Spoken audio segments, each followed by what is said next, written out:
Hello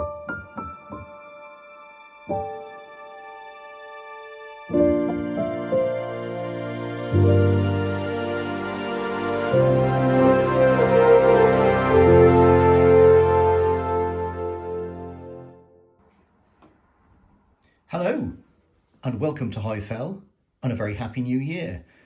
Thank you for all the lovely comments on the little bit of silliness videos that we did for Christmas. That was all a little bit of fun.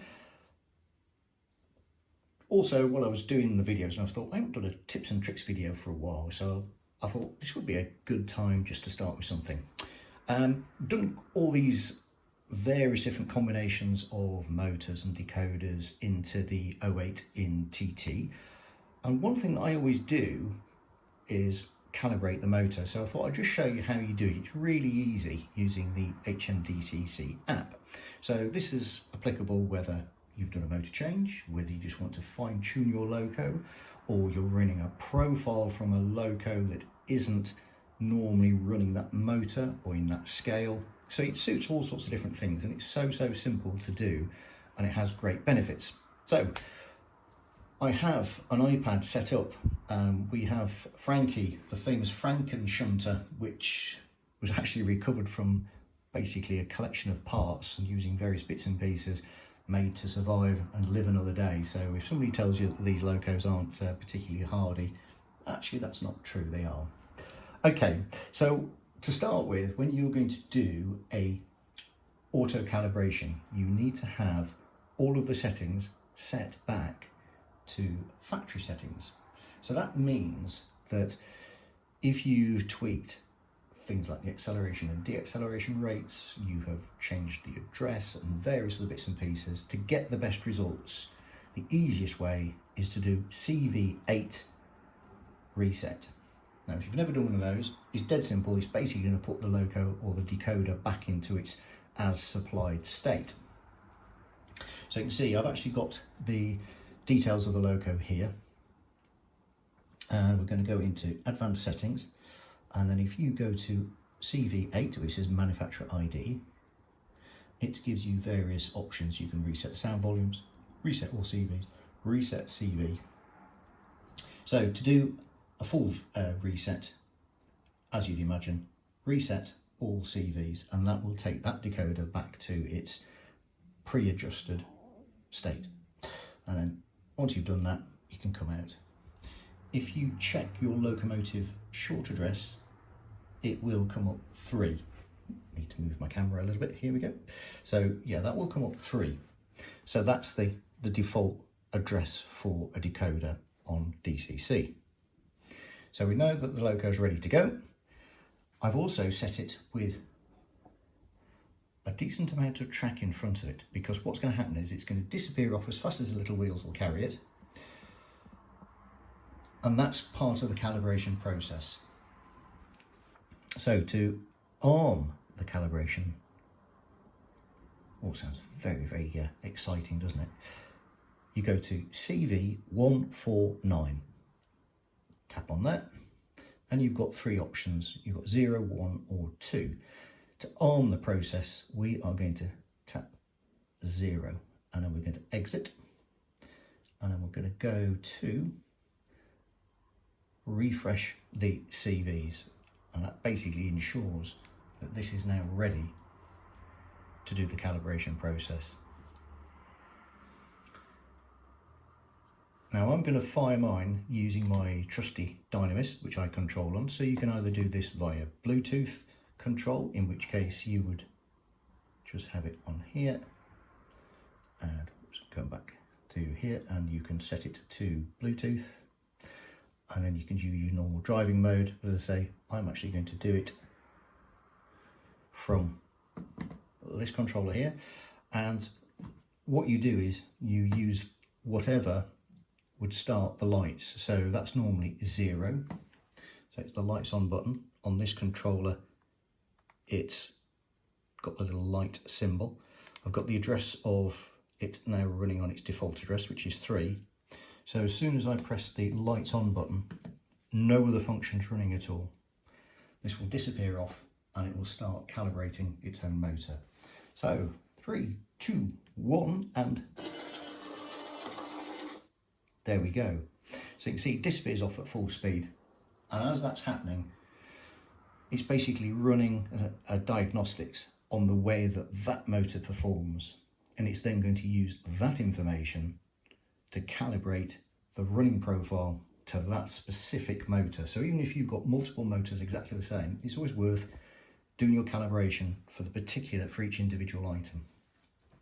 So we've now calibrated, and what we need to do is two things. We need to tell the decoder to pick its information up from a different source, because at the moment it's picking up from the original factory setting. So we need to tell it to do something different. And the other thing we need to do is we need to come out of the calibration. So we're going to go, and the ones we're going to look at, so motor control source on 144, that's the one we're going to change the the setting on there. But first of all, that it's still showing as 0. If you do a reset, it should clear itself, but just to make sure, just hit the 2 there and exit, and that's now set that to a value of 2. We come into motor control source. You've only got 2 options, either 0 or 1. So do that, exit, come back up to the top, and I'm going to hit the refresh button. And once it's done that, we'll actually do a power down, power it back up. Now after you remember that this 08 is also fitted with a stay alive, and one of the things that, again, using the HM DCC system, because it also has a Bluetooth connection, even though I'm driving it via a DCC controller, it's telling me it's connected. So if I just press the stop control,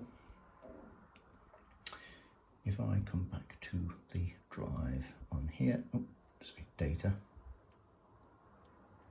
there we go, you can see the Bluetooth connection has now been lost. There's no electricity left in the capacitors of the stay alive. So I know that the power down has actually worked. So if I repower it, now you might actually have noticed that the loco address on the front screen has stayed as 6, and this sometimes does catch people out. That's the address that I want to give this loco, but if you notice, when we went back to the CV settings, it said it was 3. So this won't do anything until I overwrite it. So if I just go over here and put 6 in now and return, this loco is now address number 6. So I'm going to show you. So here's the control showing number 3, and that's the loco. If I try bringing it back, give it some power, it doesn't want to know. But if let's click across loco number 6, there we go, and back it comes, smooth as silk. It's a really easy process. You can't do anything wrong. The beauty of the HM DCC system really is, it's so simple to get back to where it was before you started making any changes. I'll do a couple more videos on this. Now that I'm using an iPad, it makes it a little bit easier to do it, because I use my phone as a I use it to do all the changing, or I used to do on CVs, but of course I film with it, so you can't do 2 at once, or maybe, I don't know, if you're more technologically aware, perhaps you could. I'll do a couple more videos because there's some really other fun things that you can do. You can do things like you can change what horns or whistles you have on your loco. So if there's one you don't particularly like, you think it's a bit jazzy or it's a bit dull, you can take it out of the playlist. You can alter the volume of individual spot sounds. So if you want to run the overall volume of your locos down, you can do that. But if you want the horn to sound a little bit louder, you can change that and bring that up a little bit. You can also change lighting effects. So for fun, if you want, you can have the headlights on your 125 flashing if you really want to. You can also change the brightness of the lights. So it really is a very, very powerful system for altering CVs, the bits that make the locos do what we want them to do, but it's so user friendly. So that's a little guide to how to do a motor calibration. As you can see, that was all done real time. It's dead simple. Really recommend that you do it on all of your locos, because it's a bit like having the opportunity to take your car to a rolling road, or in fact even better, to a dynamometer, and actually having the guy with the laptop sitting there altering all the fuel mapping and everything like that, and make the performance of your vehicle, or in this case your locomotive, be the optimum for the motor that's in it. So there we go, first video of the year down. Bit technical, I've used an iPad. Wow, it's almost like growing up. Thanks very much for watching.